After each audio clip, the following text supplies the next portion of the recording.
Yo les potes, c'est Spanox, j'espère que vous allez bien. On se retrouve aujourd'hui pour une nouvelle vidéo, concernant les champions du monde 98 qui sont devenus entraîneurs. C'est vrai que le choix de Thierry Henry d'entraîner l'AS Monaco m'a donné envie de tourner cette vidéo. Après j'ai attendu quelques matchs quand même pour pouvoir en parler. Bref, on est parti avec le sujet de la vidéo, let's go.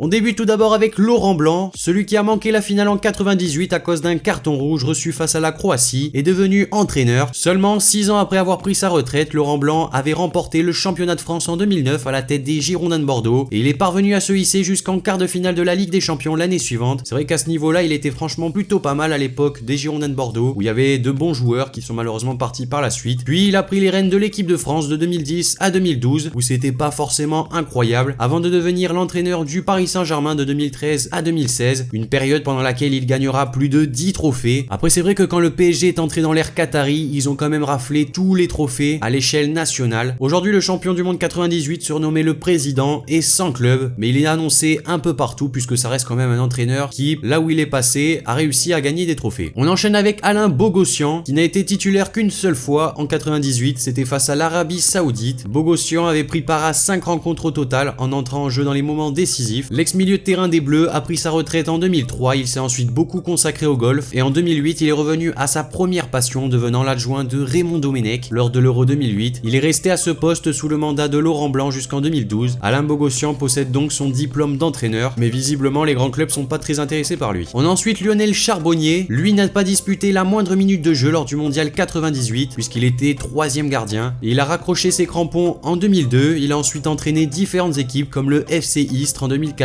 le SM Sangabalandé en République démocratique du Congo en 2015. Il a même mené les moins de 20 ans de Tahiti jusqu'à la Coupe du Monde en 2007. Le Français s'est ensuite consacré au monde des médias en devenant consultant pour Eurosport et Equidia. Lionel Charbonnier est également membre de la Dream Team RMC Sport. On passe avec le capitaine Didier Deschamps, véritable métronome lors du sacre de 98. Il est actuellement l'homme à la tête de l'équipe de France et ce depuis 2012. Depuis sa nomination, Deschamps a déjà disputé 2 compétitions internationales et il a bien failli remporter l'Euro 2016 en France. Aujourd'hui, le Basque, ancien coach de Monaco et de l'OM, fait partie du cercle fermé des footballeurs qui ont remporté la Coupe du Monde en tant que joueur et en tant qu'entraîneur suite au sacre des Bleus à la Coupe du Monde en Russie, 20 ans après l'unique triomphe tricolore dans cette compétition. On a ensuite Bernard Diomède, après sa dernière sélection lors du 8e de finale face au Paraguay, celui qu'Aimé Jacquet surnommé Petit Bonhomme est passé par Liverpool avant d'arrêter sa carrière en 2006 à Clermont. L'ancien ailier s'est ensuite reconverti et a créé en 2008 l'Académie Diomède qui permet à des enfants de suivre des programmes éducatifs et citoyens à travers le football. En possession d'un diplôme d'entraîneur, Bernard Diomède est aujourd'hui sélectionneur de l'équipe de France U19 et je pense que pour débuter c'est plutôt pas mal. On enchaîne avec Stéphane Guivarch, le Olivier Giroud de 98, puisque beaucoup de gens se souviennent de ces 2 occasions manquées en finale face au Brésil. L'attaquant de pointe numéro 1 d'Aimé Jacquet lors du mondial n'a en effet inscrit aucun but dans la compétition, mais de tous les joueurs français sacrés champions du monde cette année-là, c'est incontestablement lui qui a effectué la reconversion la plus étonnante après sa retraite en 2002. Pas de poste d'entraîneur ou de carrière de consultant puisque Stéphane Guivarch s'est en effet lancé dans la vente de piscines en tant que commercial en Bretagne, une activité qu'il continue de mener aujourd'hui, mais avant cela il avait tenté de rester dans le monde du football en étant entraîneur pendant 5 ans du club amateur de l'US Tréguin, sa première équipe dont il demeure le vice-président. On enchaîne bien sûr avec Thierry Henry, auteur de 3 buts lors de l'épopée de l'équipe de France. Thierry Henry est ensuite devenu le meilleur buteur de l'histoire des Bleus avec 51 réalisations. Concernant sa reconversion, Thierry Henry a été nommé récemment à la tête de Monaco pour succéder à Leonardo Jardim et Henry n'a encore jamais entraîné au plus haut niveau puisqu'après être devenu consultant à la télévision anglaise à l'issue de sa carrière de joueur, le meilleur buteur de l'histoire des Bleus a entraîné les U16 d'Arsenal durant quelques matchs avant de quitter les Gunners pour rejoindre la sélection belge où il est resté 2 ans en tant qu'adjoint de Roberto Martinez. Et on peut dire que sur les premiers matchs de l'AS Monaco, c'est quand même assez délicat pour lui de prendre ses marques. Il n'y a pas forcément les résultats qui sont à l'appui, mais en tout cas c'est normal, il lui faut encore un petit peu de temps pour bien connaître ses joueurs et les utiliser à la perfection. On passe avec Bernard Lama. Contrairement à Fabien Barthez, 2016, Laman avait disputé aucune minute de jeu lors de cette Coupe du Monde en France. Éphémère sélectionneur du Kenya en 2006, Bernard Laman n'a pas eu l'occasion de connaître sa première expérience d'entraîneur en Afrique, puisqu'il a quitté son poste après seulement quelques semaines. Il a été par la suite manager de la sélection guyanaise, qui n'est pas reconnue par la FIFA, mais qui est quand même membre de la CONCACAF. Je fais quand même partie des gens qui trouvent que les entraîneurs anciens gardiens seront pas forcément les meilleurs. Après, tout dépend de la façon dont ils comprennent le jeu. L'avant-dernier joueur entraîneur de la vidéo, c'est Patrick Vieira. À l'été 98, Vieira n'était encore que remplaçant dans la sélection menée par Aimé Jacquet, et il ne comptait que 9 sélections lorsque les Bleus l'emportent. Depuis sa fin de carrière à Manchester City en 2011, l'ex-milieu de terrain d'Arsenal a notamment entraîné le New York City en MLS pendant 2 ans, de 2016 à 2018. Il est récemment devenu le nouvel entraîneur de l'OGC Nice. Engagé pour 3 ans, le Français effectue ses grands débuts en tant qu'entraîneur de Ligue 1. Un peu à l'image de Thierry Henry, c'est sa première vraie expérience, donc il faut leur laisser le temps. Et on termine avec Zinedine Zidane. De tous les anciens champions du monde qui sont par la suite devenus entraîneurs, le double buteur en finale du mondial 98 est pour l'instant celui qui a le mieux réussi sa reconversion en club. 10 ans après avoir arrêté sa carrière, le Français avait pris la tête de son ancien club, le Real Madrid. En seulement 2 ans et demi, il a remporté 3 Ligues des Champions d'affilée et il a également triomphé dans les 8 finales disputées par son équipe. Après cette réussite stratosphérique, l'ex-capitaine des Bleus a annoncé le 31 mai dernier qu'il quittait la Maison Blanche, laissant ses dirigeants dans l'embarras pour choisir un successeur. En tout cas, on peut dire que dans le futur, de nombreux défis vont attendre le Français. Je pense que la saison prochaine, il fera une annonce capitale.